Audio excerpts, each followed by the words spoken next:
So obviously, I got a chance to play in 3 Super Bowls. I lost 2. When the sideline looks depleted and everybody is frustrated and sad, I know what that feels like. What other lessons have you taken from playing the game that you now apply to business and being an entrepreneur? It's a teamwork, leading and following. You got guys, Gary Vee, guys who've been in business for 20 plus years. You want to sit there and listen to them, and you want to watch them. They lead by example. And I would tell people all the time when they're like, how the hell a guy like you, great college, how is it even possible for you to lose over $100 million?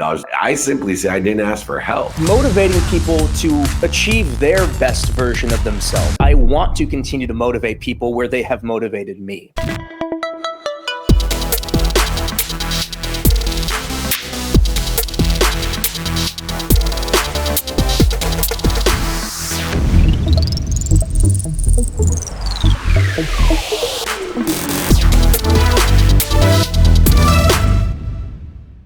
Good afternoon, everyone. We are blessed on office hours. It is the Celebrity Entrepreneur Show with James Maslow, my big time crush, rush, bromance. And I got 2 of my boys on today with office hours. James, before we introduce the amazing Super Bowl champion himself, CJ Anderson, I was curious, as a famous musician, a famous actor, what does the Super Bowl mean to you? Because it seems like the actors and the musicians are getting more attention at the Super Bowl. Call her daddy, Kendrick, everybody. You guys are getting more than the Super Bowl champion below us right now. Man, I don't know. It's one of the greatest games of all time. I've grown up being a football fan since I was little.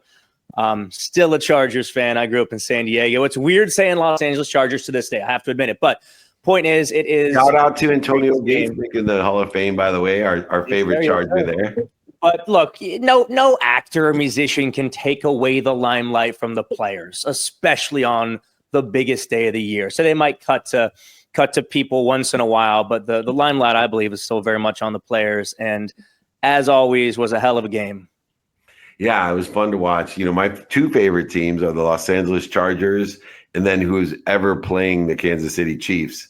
So it was fun to watch my second favorite team beat up on Pat Mahomes and see him understand how most teams who play him feel, getting knocked on his butt, throwing interceptions, frustrated, mistakes, all the real things that happen to all the opponents of Mahomes. But speaking of Super Bowls, I thought how apropos would it be to bring on one of my favorite Super Bowl champions. This guy is an incredible entrepreneur. And he's an incredible intellect academic.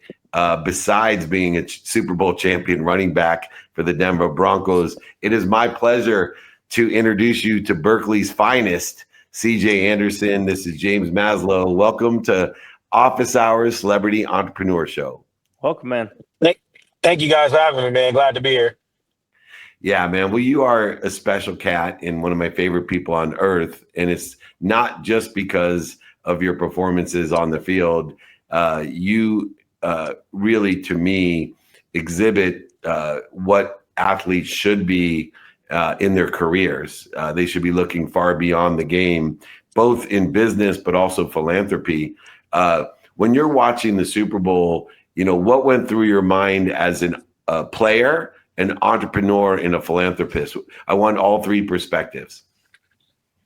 Well, the player, it kind of reminded me. So obviously, I got a chance to play in 3 Super Bowls. I lost 2 of my 3 chances of playing in the Super Bowl. That Super Bowl reminded me of Super Bowl 48 when we played Seattle and they just totally dominated us. So as a player, obviously, you're happy that the Chiefs are losing, so they don't have no three-peats. And, our sport can be one of those sports where one team can't just dominate the whole sport for so long, like the Bulls in the 90s or the Lakers in the early 2000s or the Yankees in the late 90s, right? But also, I also felt, Mahomes and Chris Jones, and I felt those guys, when the sideline looks depleted and everybody is frustrated and don't know what to do and sad. And, I felt that because I know what that feels like to be blown out in the Super Bowl. So that sucks too. As a businessman, Like you said, I look at the Super Bowls. My last Super Bowl I played in was 2018, 2019 in Atlanta when I was with the Rams, the one we lost to New England. I was And it's there, just buddy, so, with you, and I yeah, I loved know. it. And it's just so different. You brought it up earlier, when like the city is put on now. It's so much about the venue and who's there and what can, you know, aspire and transpire and what can be made. Like I remember in Atlanta, it was just starting to get there, and Dave had two of my um, buddies. I guess you can call them coworkers. They work for me, but my little brother and Cliff, who went to one of Dave's events to network and to put us in a position, for opportunities in the future. And that's what it was. And that's what it's becoming.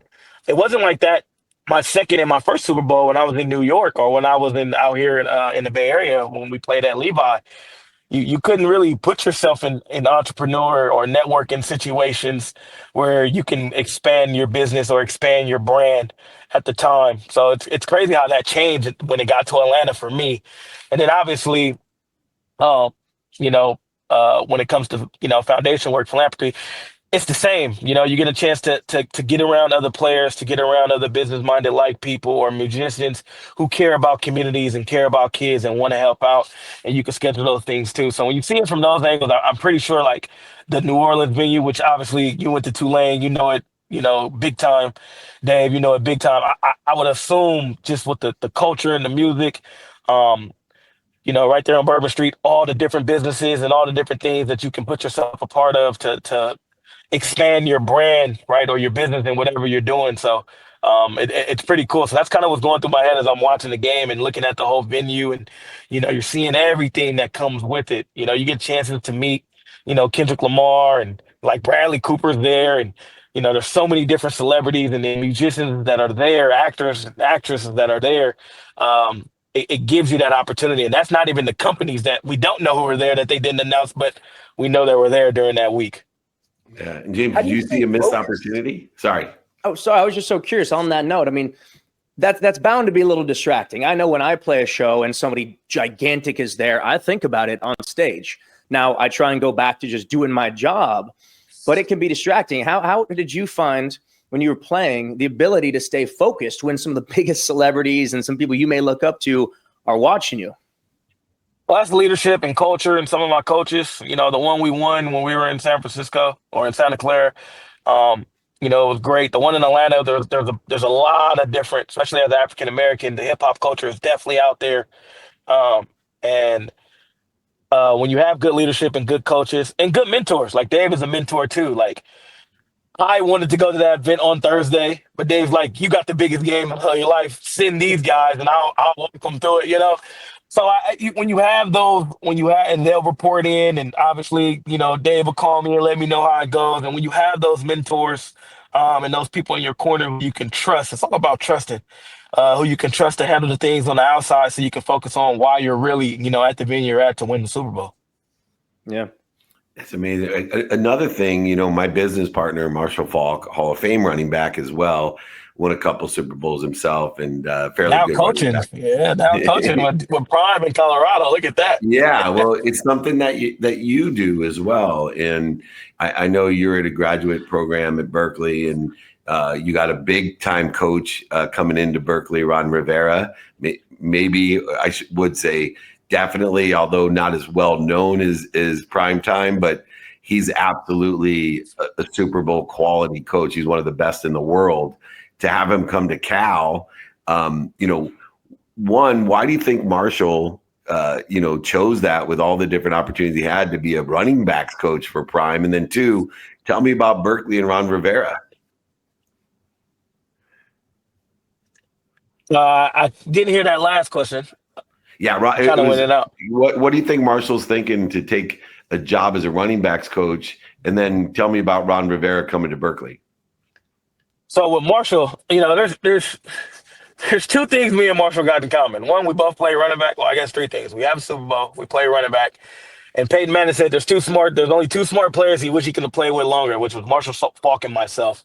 Wow. I think Marshall his smarts of the game and what can he give these kids as far as a football player is beyond measurable, kind of like Prime. But I think the business side of Marshall and what you can do after football.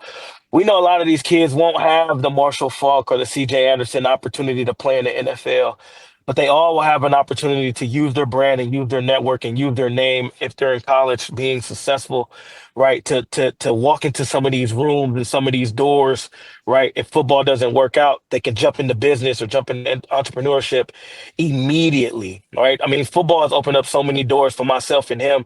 You know, guys like you, Dave, guys like Keith Kroc, who was the founder and CEO of DocuSign before they went IPO in 2018. Guys like Gary Vee, who I still talk to. Guys like Dan Springer, Brian Leach from Ibotta. Like, there's so many people I can name through my time, and I'm pretty sure Marshall has the same. And to give those opportunities, you know, when I was at Rice, now I'm at Cal, to give those opportunities to those kids who won't play in the NFL, but an opportunity to network in business and how to speak, how to present themselves. I think that's huge, and I think Marshall brings a big value to that to those kids in that room. And then I think same with Ron, right? Ron Player on the 85 Bears, one of the most historic defenses ever, coming over back to his alma mater at Cal. Um, in the same sense, right? You get the head coach slash GM type guy getting kids ready, but then also Ron has been he's been a lot of adversity, obviously beat cancer, but Ron has been as an entrepreneur and a philanthropist really on the foundation side to help our kids at Cal understand if they don't get opportunity, whether it's to get into coaching, get into scouting. There's other ways to get into the NFL if you don't get in as a player. And I think Ron brings that perspective. And I will hope. Like, I tell our room, I tell my room, the running backs. I will hope you get a chance to sit down with them and soak up some game. If you don't get the opportunity to play, there's so many ways to be successful outside of you just being a football player. And I think that's what both guys do. That's awesome. James. Well, you spoke about having a great culture and having good leadership. What other lessons have you taken from playing the game, from football, that you now apply to business and being an entrepreneur? It's a teamwork, man. It's also, you know, leading and following, understanding when to be a follower, right? There's times where I like to say it. There's times where I'm the man and the light is on me. And there's times where Dave's the man and the light is on him, and I'm the foot soldier, and I have to follow what he says because he's trying to put me in a position and not let my ego, you know, overcome or let my pride overcome of what some of these mentors or some of these people that I have on my team that's trying to do for me, no matter what position I'm in. So I think that can be huge in anything that we do in life. And I know a lot of people, everybody always wants to be in the forefront. And there's times where you will be in the forefront. But I think understanding that, you know, there are people out there who's trying to help you, not out trying to get you, right? Not, hey, you might not be making as much as he making, but the fact that you can bring in something that can help you and change and move you forward, that's what it's all about. And then learning, right? You know, you grab this big playbook, you know, and I played with Champ Bailey and Peyton Manning and DeMarcus Ware and played with so many different Hall of Famers and really good coaches, Gary Kubiak, Sean McVay, who's still one of the top coaches in the game today. But you also learn, you know, and you learn from those guys and how they move and how they operate, how they talk to people. And you do that in business as well, right? You got Dave and the guys, Gary Vee, guys who've been in business for 20 plus years.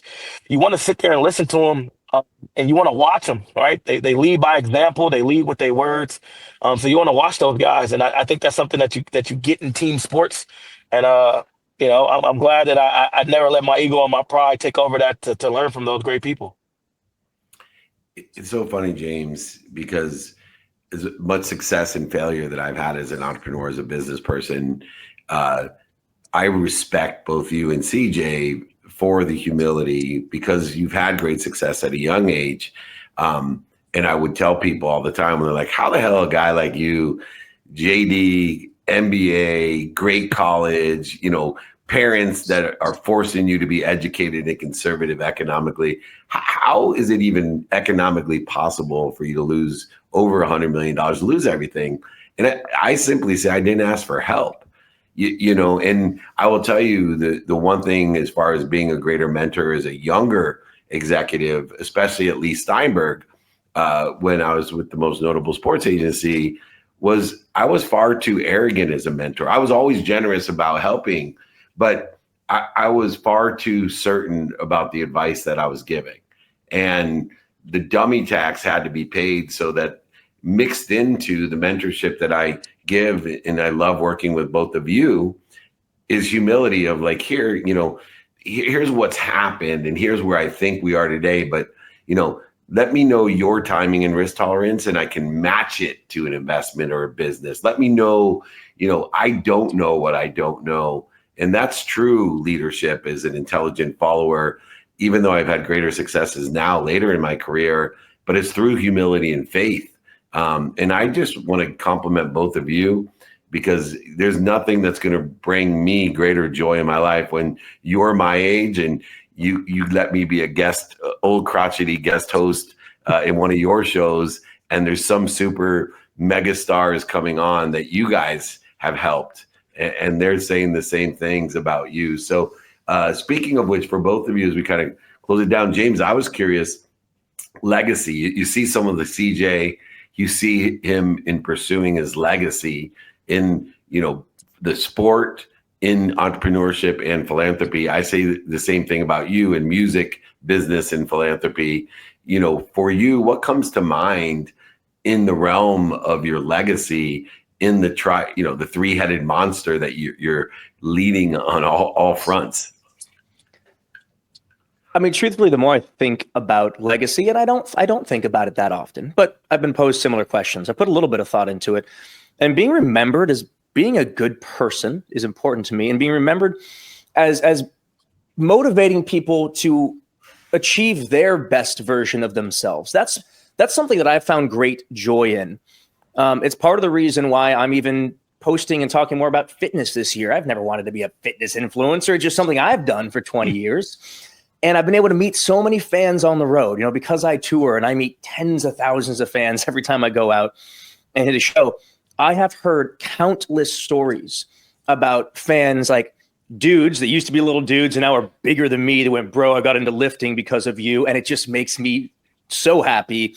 To fans that say, hey, I lost 100 pounds. I'm now on my, healthiest journey, whatever the stories. And I wasn't asking for any of this. I just casually posted about it.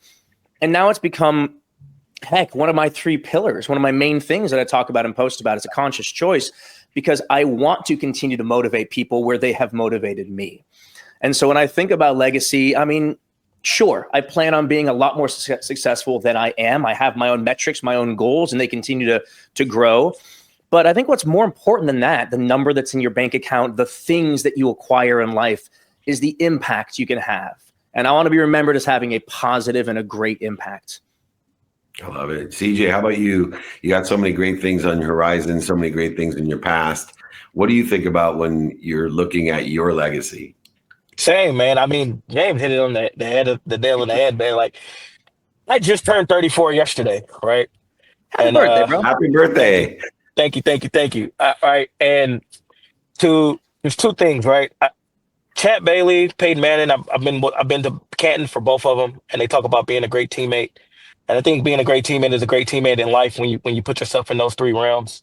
But I turned 34 yesterday, and the best thing that I got out of that was not the happy birthday wishes, was some of the fans who was like, hey man, you were genuine. I met you. Like, I had a kid who was like, I met you 9 years ago, and sent me a picture and just talked how I inspired him. I've had other people who explain, like, man, I met you down in LA when you were with the Rams, or I met you when we were in Detroit. Like, we were 3-13 in Detroit. Right? We were absolutely terrible. But this lady said how the kindness and what I did for her at this event. And like, probably like James, you don't remember them, but the fact that they remember that moment, and the fact that they can put you in that light that you were a good person, and you went out your way to try to do something special for them. I think that's the big thing. And it's being a good teammate in life. And I've learned that, like, Dave, I tell your story a lot. You're probably the only guy I know that lost a whole lot of cash and got and found and turned their life around. And I tell people the greatest part about Dave is not losing the cash. It's losing the cash, but he's still very humbled and want to help people. He's still one of the nicest human beings I know. And that goes way beyond, because I know a guy who I work with before. He's not a mentor, but he's super arrogant. You know, he wants to pull up in his fancy cars and he wants to do these things. And I don't want to talk bad about the guy, but that's just who he is.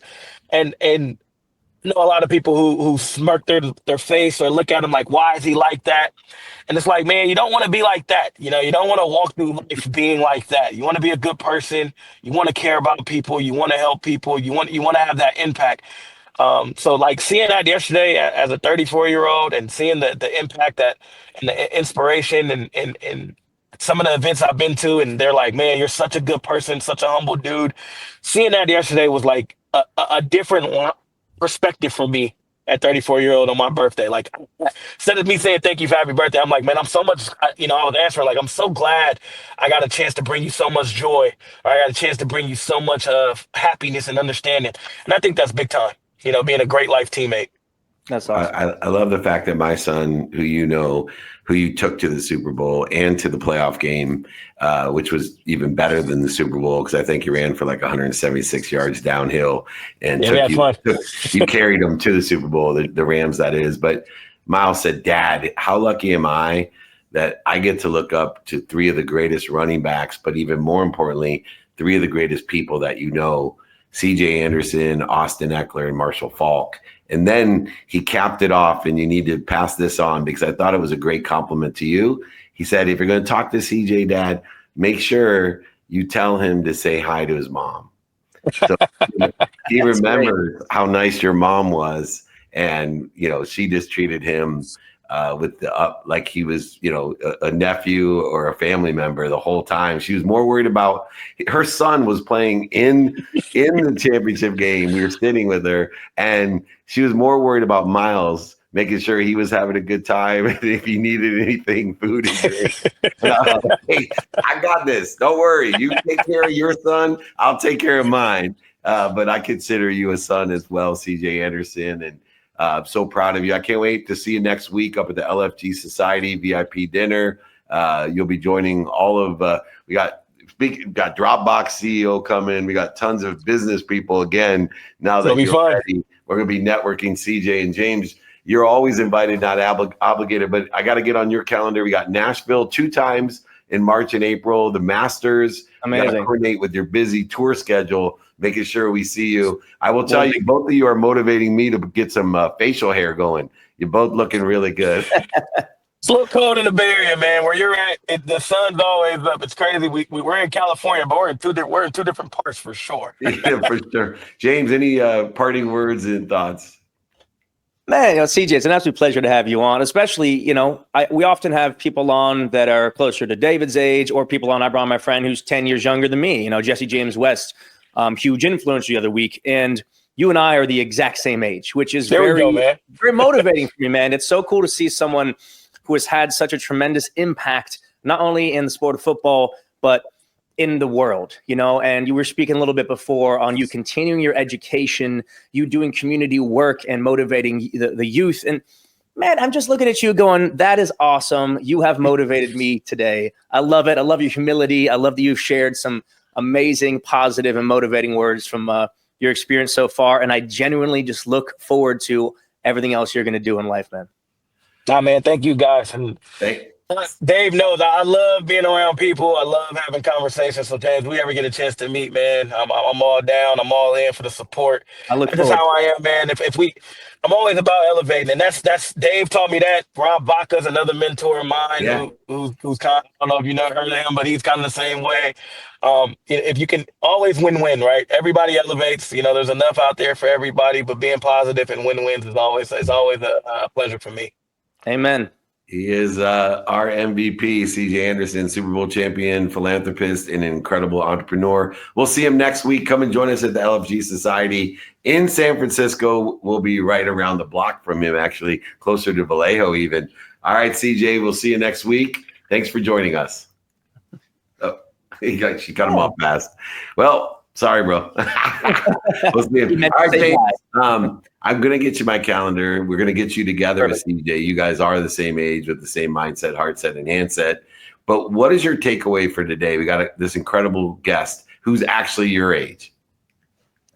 it's just a reminder that you're able to continue to build, to invent and reinvent, no matter what age you are. You have taught me that. You've taught the world that with many of your personal journey and your stories. And CJ just speaking about even his perspective as a player to other people who are great players, but don't need to rely on that being the only way in which they can succeed in life. And he did succeed at the highest level. And still, he's just taking all of that as, these are life lessons that he's now bringing into the next chapter of his life. So my takeaway is continue to stay humble, continue to stay educated, stay curious, and stay positive, man. He's a positive guy, and he's leaving me with a big smile.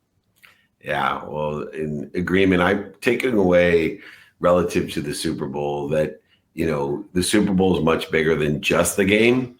But like you said, it's still a game, and it now has many different arms and legs to that game. And it's people like James Maslow and CJ Anderson that add to the color of the game, whether you're a musician, a philanthropist, an entrepreneur. There's so many different opportunities for people to take advantage of big stages and big events. And remember, the bigger the stage, the bigger event, and the bigger the people, the greater access you have to the bigger community. And that's always my objective, is to leverage a big community of people that want to help each other and know people that can help each other. And to see young executives like you and CJ having such a great impact just fills my heart with joy and gives me confidence and hope for the future. I do want to invite everyone to join our private networking group where you get one-on-one access to me with advice and introductions, as well as thousands of people. And James, a great part of our community. Just email me, david@dmeltzer.com.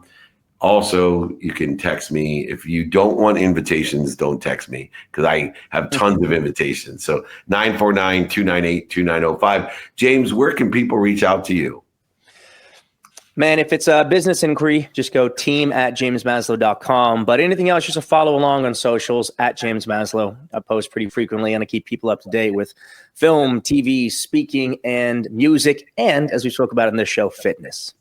I love it. And you are looking fit. That is for sure. I can't wait. Almost 200 pounds, bro. I'm on the gain train. I'm looking big. That's the word. I'm looking You sturdy. are. And I'm on the other side of it. After 50, you try to get on the slim train. I love it. I'm trying to be fit in a different way, but you're looking great. Keep up the great work. I will see you next week and hopefully see you soon. Thanks, James. Good, brother. Good to see you, David. Great to see you. All right, everyone. This is Celebrity Entrepreneur Show with James Maslow and me, David Meltzer. Remember, be more interested than interesting. Be kind to your future self and do good deeds. Hit it, Gigi.